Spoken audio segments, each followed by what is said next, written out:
is trying to move past recent scandals and the resignation of CEO Travis Kalanick by changing its corporate culture. Those scandals, as you know, include sexual assault allegations and safety issues.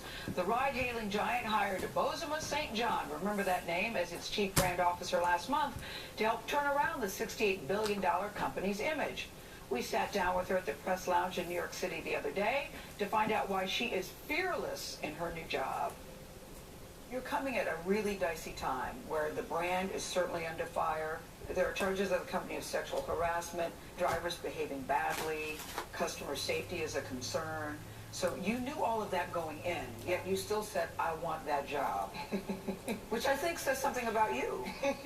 Probably. I'm not afraid. I've never been afraid of anything. And I see potential. I see opportunity. There's certainly things that have happened that I don't condone, that I'm not comfortable with, I'm not okay with. But I think representation matters, too. As Chief Brand Officer, Bozoma St. John says she'll focus on rebuilding Uber's relationship with riders and its drivers. It is a daunting task. The company has recently fired 20 employees after more than 200 investigations into claims of sexual harassment and other misconduct. Last month, its CEO, Travis Kalanick, resigned. Well, I'm not naive about that at all. And by the way, those things are very serious. Again, it's about trying to be the representation for what I want to see. You know, I want change. I want things to be great for people of color and for women. For us to be able to show up at work, do our best work, and be appreciated for that work. So if I can contribute to that, and it's not going to be easy. You know, there's going to be lots of challenges. You know, I'm sure there'll be frustrating days. I'm sure there'll be times I cry, because I don't mind crying, by the way. But I'm hopeful. You know, and I think that's really what's driving me, is that I'm hopeful. I can see the larger picture. Was Travis leaving the company difficult? Yes. I mean, I think it's difficult anytime there is real significant change in a culture. You know, bad or good. So you have to recalibrate. People have to find new direction, new ways of moving, new ways of working. So it's always difficult. What's the process now for finding new leadership at the company? Well, I'm leaving that to the board. Okay. And those who are, you know, empowered to make those decisions. But I hope it's the right one. When you think of Silicon Valley, you don't think of women, and you certainly don't think of diversity. You've checked 2 boxes there. I'm checking all the boxes. Yeah, it's true.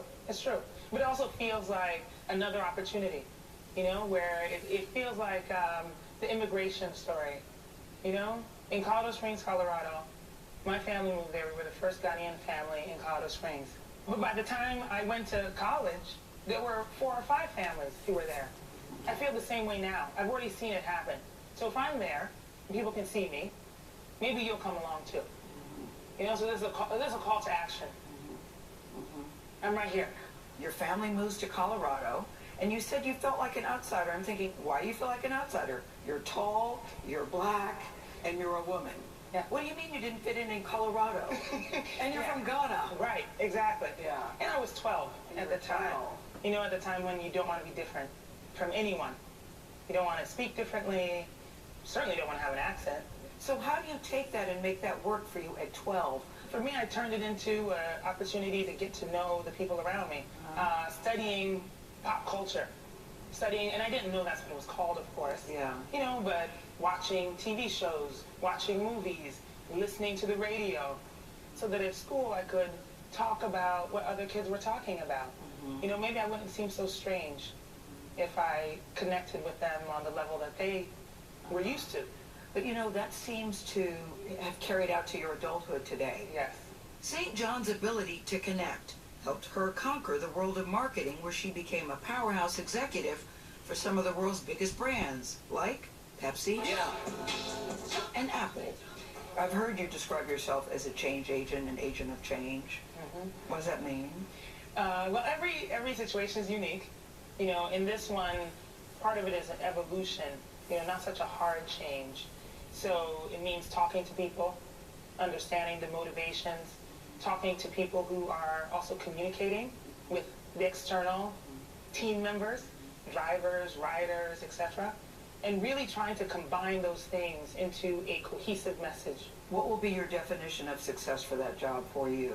Wow, that's a great question. Success will be when I can stand at a cocktail party and someone will say, wow, that's such a cool place to be. Because right now we're not hearing that about Uber. You know, you talk about people deleting their Uber apps or going from Uber to Lyft. You go, okay, just watch. Is that what you're sitting there Oh, thinking? absolutely. Hashtag watch me work. Hashtag watch me work. Oh, she's savvy. Listen, she's a real firecracker and very confident. She says one of the main things she wants to do is start telling a new narrative about Uber. She said there are a lot of positive stories there. The people work, they're hardworking, the drivers, and to let you know exactly who this company really is. She knows it has a big black eye right now, but she's convinced. And when you ask her what's her theme song of her life, Diamonds on the Sole of My Shoes, that Paul Simon song. Oh, wow. I know, I thought that was a nice choice for her.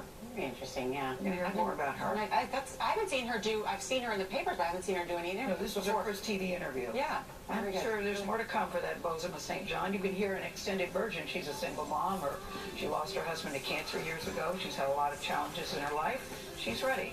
So you can hear more of the interview on CBS This Morning podcast. It's available on iTunes and Apple's podcast app. St. John's explains her technique for salary negotiations. I love this. And adapting to life in Colorado as a teenage immigrant from Ghana. Academy Award-winning director Catherine Bigelow's new movie.